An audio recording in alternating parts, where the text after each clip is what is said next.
Imagine for a minute that there's a violent incident at home with the abuser and tell me, which low-risk, safe part of the house would you run to?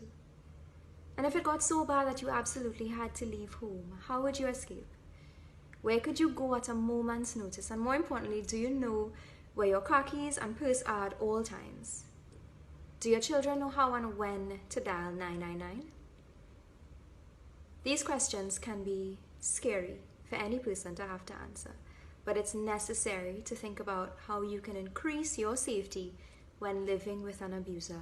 And that is exactly what a safety plan could do. A safety plan, in order to be complete, would include tons of different questions, which would be dependent upon your own specific circumstances. Safety can mean different things to different people. However, the police can play a crucial part in any safety plan, and that's because the TTPS has a special unit called the Gender-Based Violence Unit.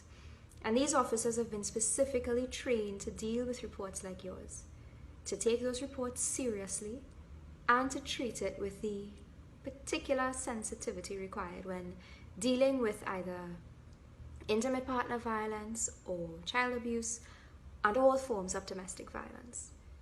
There are 9 police stations across Trinidad and Tobago where officers of the Gender-Based Violence Unit are based.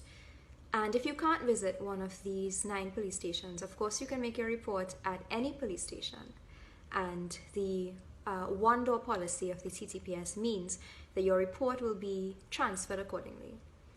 If you don't want or can't go in and make your report in person, you can always call 999 or you can use the TTPS mobile app.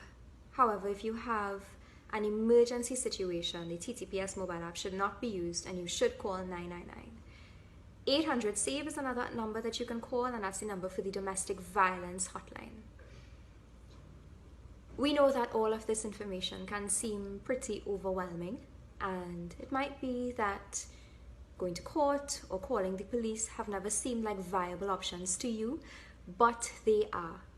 And so we implore you, whether you are the victim of violence, whether you are just the victim of threats of violence, and regardless of what you perceive your current level of risk to be, make a plan, formalize the plan, rehearse it. We in Trinidad and Tobago know all too well, unfortunately, that one incident of violence is all that it takes to make tomorrow's headlines. Making a plan can help keep you safe.